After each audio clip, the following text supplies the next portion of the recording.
अरे अरे अरे अरे साली जी, अरे तेरा ध्यान किधर है? तेरा जीजा इधर है। देखो खीस मत बनाओ। अरे होली है होली। बौरा दे बन का होली है।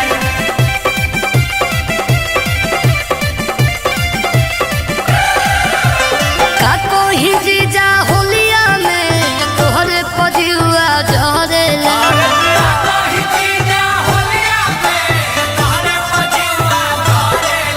अरे काको ही जीजा होलिया में तोहरे पजिया जरेला। अरे आवो ना। ऊपर नीचे ले रंगल हो कहबो न पेटावा भरेला।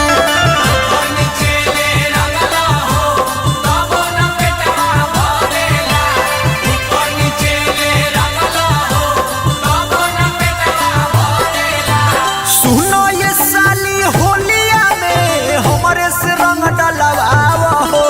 जीजा होई हम तोहर, सुनो हमारे से चोली रंगाओ हो।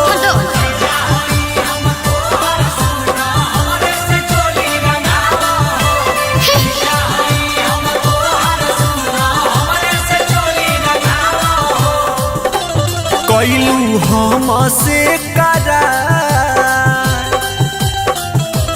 कैलू हम से करार, साली जी ना होलिया में दिहलू।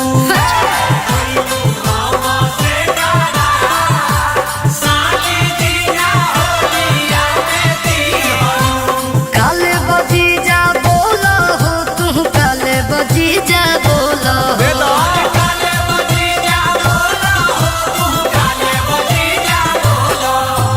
काले बजीजा बोलो हो, काले बजीजा बोलो हो। दिलवा के बतिया खोलो हो, काले बजीजा बोलो।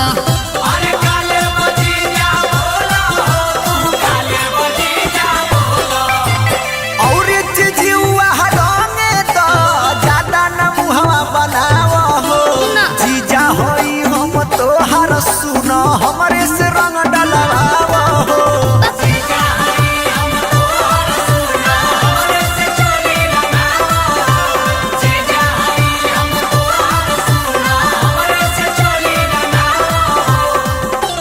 तोहर गोरे गोरे गाल,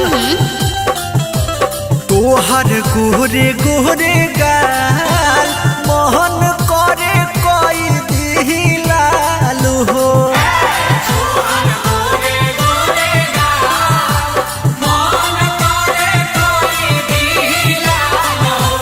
रंगेला हमके तरस जइबो जीजा, रंगेला हमके तरस जइबो।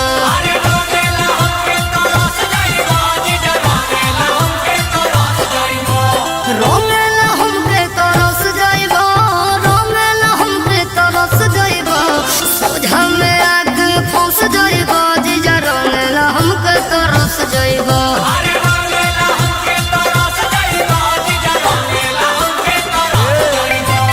इतना तू काहे बोलेलू, खुशी से होली मनाओ हो। जीजा होई हम तोहर, सुनो हमरो से चोली। जीजा होई हम तोहर, सुनो हमरे से चोली रंगाओ हो। जीजा होई हम तोहर, सुनो हमरे से चोली रंगाओ हो। बौरा गेल बनी का? हम बौरा गेल बानी।